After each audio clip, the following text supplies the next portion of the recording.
Kućni ljubimci.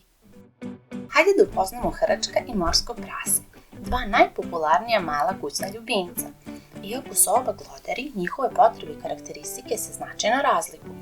Prva velika razlika je u životnom stilu.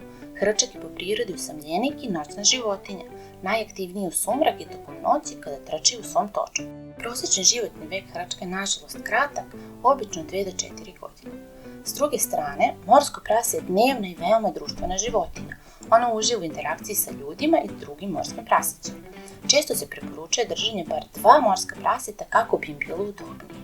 Ono je također znatno glasnije od hrčka, poznato je po karakterističnom kviktanju kada je uzbuđeno ili gladno.